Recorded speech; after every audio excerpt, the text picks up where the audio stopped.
All Malcolm Jamal Warner knew when he signed up to guest on 911 was that he'd be playing a villain. That really intrigued me. The Cosby Show and the resident alum tells Entertainment Weekly.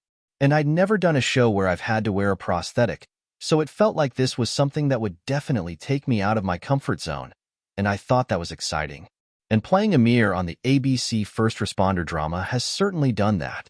Through his conversations with showrunner Tim Minear, Warner crafted a complex character. A man who lost his wife a decade ago in the fire Bobby, Peter Krause, accidentally set, who now works as a traveling nurse and wears the scars of that tragedy on his face and on his heart. On Season 7, Episode 8, Step 9, which aired Thursday, Amir makes his tie to Bobby known at an Alcoholics Anonymous meeting.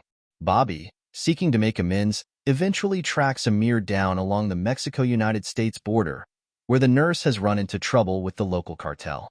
Coping with a gunshot wound, Amir must rely on the one man he wants nothing to do with to reach help. Reflecting on the harrowing episode, Warner speaks to EW about bonding with Krause while filming, his feelings on prosthetics now that's worn one, and what's to come for the rest of the season.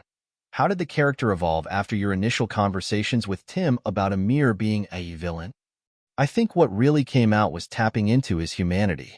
You have this guy who is, because of his own experience, a healer of sorts. He's the guy that's helping everyone else, easing their suffering as a way to ease his suffering.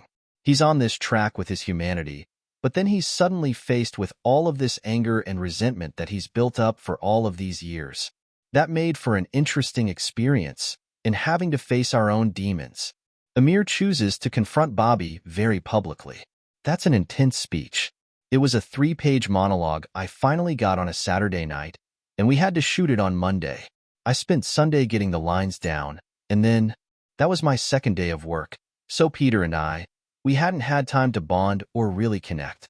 So it was cool being able to use that, Amir having this relationship with this guy, and then for me as an actor, finding this relationship and this connection with Peter at the same time.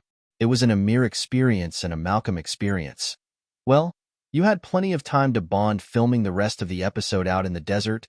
Being miserable with someone else is much better than being miserable by yourself.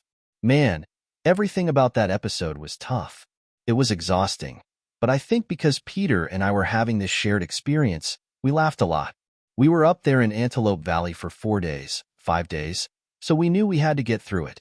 But as tough as the shooting conditions of it were, with all the sand and the wind and the heat and the cold, with all of that discomfort, I felt like every time we started shooting and we were on camera, all of that discomfort informed our interaction.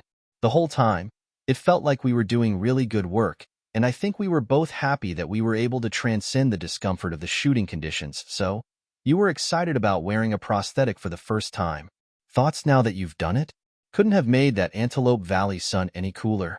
Yeah, the first 2 days were awesome. I was taking videos and pictures. Then, I think when I had to start wearing it the 3rd day in a row and the 4th day, I was like, this isn't fun. It was 2.5 hours every morning. When I think about the Star Trek actors or actors who have to go on, and they spend 4 or 5 hours just in makeup alone, I do not envy those guys.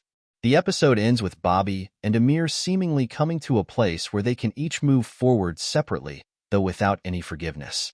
But Tim has told us Amir plays a significant role in the final episodes of the season. What can you tease about that? Oh man, that it's not the neatly tied in about ending that one might expect. Laughs. 911 airs Thursdays at 8 p.m. Eastern Time on ABC.